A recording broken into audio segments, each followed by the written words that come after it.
This recipe is based on the basic country bread recipe from Chad Robertson's book, Tartine Bread, and it's really the easiest, most foolproof way I've found to make sourdough bread at home. And if you want to learn more about sourdough in general, this book is a great resource for that, so I'd highly recommend it. I know this is a long video, but by the end you'll not only know how to make a beautiful loaf of sourdough bread, but you'll understand the principles behind it, so you'll be able to adapt and troubleshoot during your own sourdough baking endeavors. So make sure to watch until the end so you don't miss anything. So of course the first thing you'll need is an active sourdough starter. I have a video on how to make a starter, so be sure to refer to that first if you don't already have one. But assuming you've got your starter, just add 50 grams of it to a clean jar along with 40 grams of whole wheat flour and 40 grams of unbleached white flour. This can be either bread flour or all-purpose, it doesn't really matter. I have a pre-mixed batch of half whole wheat and half all-purpose here, so I'm just going to use 80 grams of that. Now add 80 grams of water and stir until everything is fully incorporated. So this is your levain, which is basically just the portion of starter that you'll use to leaven your bread. Now we'll let this sit at room temperature around 70 degrees Fahrenheit or 21 degrees Celsius for about 12 hours until the levain is nice and active. So I like to mix my levain the night before I plan to bake so that it's ready to use by the time I wake up. So here we are, first thing in the morning, and it's been about 12 hours since I mixed my levain. You can see that it's just about doubled in size, and when I perform a quick float test here, it does float, which indicates that it's ready to use. So to start off, we'll just need to mix the dough. Get out a large bowl and fill it with 700 grams of water at about 85 degrees Fahrenheit, which is about 30 degrees Celsius. I'll put the volumetric measurements in the description below as always, but for sourdough, you really do want to use a scale to get the best results. Now add your levain, which should be about 200 grams, and stir to disperse it throughout the liquid. Then add 900 grams of unbleached bread flour, along with 100 grams of whole wheat flour. The whole wheat is basically just here to give the yeast some more nutrition to help with the fermentation process. Now give everything a good stir until the flour is completely saturated and you've got a shaggy ball of dough. Some people like to go straight in with their hands, but I like to start off by using this dough whisk, then finish it off with my hand to get it really thoroughly mixed. It's just a little more efficient this way and less messy. If you do get some dough stuck to your hand, just wet your clean hand with some water and you should be able to peel the dough off your mixing hand without it sticking too much.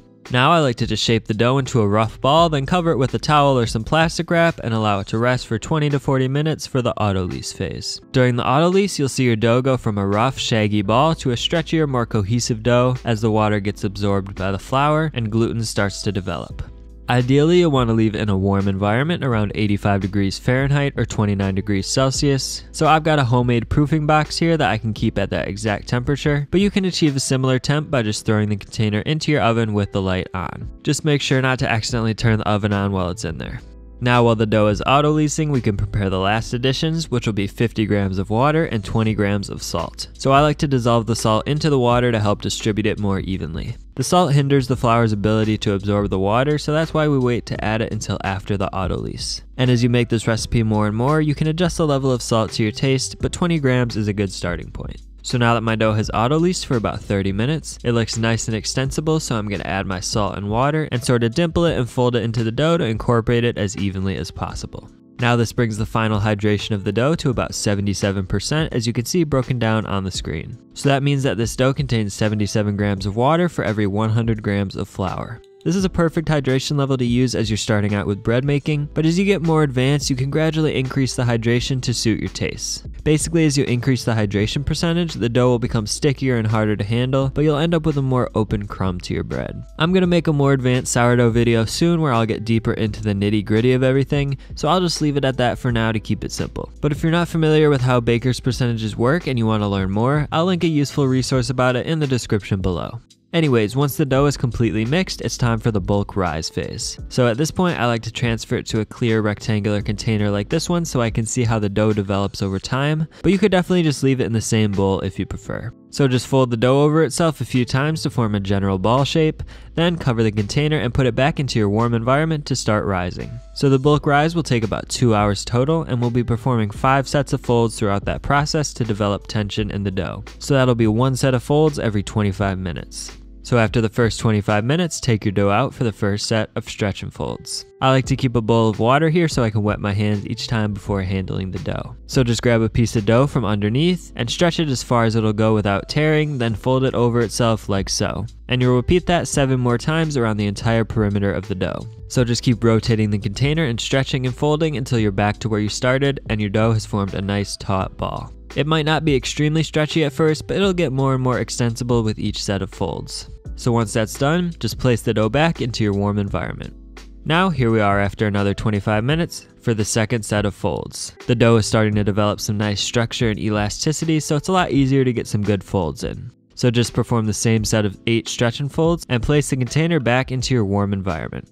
Now it's been another 25 minutes and it's time for the third set of folds. At this point the dough is starting to get a lot softer and airier, so we'll need to be more gentle with it to preserve that airiness. So perform your usual set of 8 stretch and folds, then we're actually going to flip the dough over at this point to prepare it for our next method of folding, which will be more gentle. So for now, just sort of wrap the edges underneath like so to maintain the dough structure, and return it to your warm environment for another 25 minutes. Now after that 25 minutes, we can begin our fourth set of folds. This time we're going to use a method called coil folding. So you'll basically just lift the dough up and let it fold underneath itself, then turn the container 180 degrees and do the same thing with the other side. Then repeat that same process with the remaining 2 sides of the dough. This method, like I said, is more gentle than the stretch and fold, and it helps to incorporate even more air into the dough as it develops. Now just throw the container back into your warm environment for the final 25 minutes. Alright, so after that 25 minutes, it's time for the 5th and final set of folds, which will again be coil folds. So perform your folds on each of the 4 sides as you did last time. If you see any large bubbles on the surface, just go ahead and pop them so they won't end up in the final bread. The dough should be really soft and airy now, and it should be about 20 to 30% larger than when you started the bulk rise phase. If for whatever reason it doesn't seem quite ready yet, you can just throw it back into your warm environment for another 25 minutes, then perform another set of coil folds and proceed from there. But assuming it looks ready, we're just going to set it aside for about 10 minutes to let it relax. Next, we'll divide and shape the dough. So for this, you'll need a metal bench scraper along with a very lightly floured surface with plenty of space to work with. Start by plopping your dough out onto the surface with the top side down. So now we've got one floured side of the dough and one unfloured side. In tartine bread, Chad recommends dividing the dough into 2 pieces, but I prefer slightly smaller loaves, so I divide mine into 3 pieces. Feel free to lightly flour your hands and bench scraper to prevent the dough from sticking. And now it's time to perform the initial shaping. So make sure your surface doesn't have too much excess flour on it, then place down one of the loaves with the unfloured side down. Using your bench scraper, form the loaf into a taut ball by scooping it from the side like so as you rotate it a quarter turn and then scrape it back toward yourself. Then just repeat that a few more times until you feel some good tension develop on the outer surface and the dough maintains its round shape. This tension is very important to make sure the loaf maintains its structure as it bakes. If you don't develop enough tension, your loaf might end up spreading outward instead of rising up, and you'll end up with more of a pancake than a loaf of bread. Be careful not to shape it too tightly as well, because the surface can tear if you're not careful. Just a few turns should be plenty. And make sure to pop any large bubbles that form at the surface. Then of course, repeat that process with the rest of the loaves. And don't worry, even if you don't want the final loaves to be round, you still need to shape them like this initially. We'll form the actual shape of the loaves during the final shaping. Make sure to be gentle throughout this whole process because we want to preserve that nice airiness that's developed. So now that you've got your taut balls of dough, it's time for the bench rest, which will allow the gluten to relax a bit. So dust the loaves with a bit of flour, then cover them with some plastic wrap or a floured dish towel and let them rest for about 20 to 30 minutes. I like to use plastic wrap so I can watch how they develop over time. They should flatten, but only slightly if you've developed some good tension during the initial shaping. If they spread out too thin, you can give them another round of shaping like we just did to develop some more tension, then let them rest for another 20 to 30 minutes. But mine are looking good at this point, so I'm going to move on to the final shaping. I typically shape my loaves into batards, which are short oval shaped loaves, but I'll also show you how to shape a boule, which is a round loaf, and that's the shaping method that's described in tartine bread. So dust the top surface of each loaf with a bit more flour, then flip them over so the unfloured side is facing up.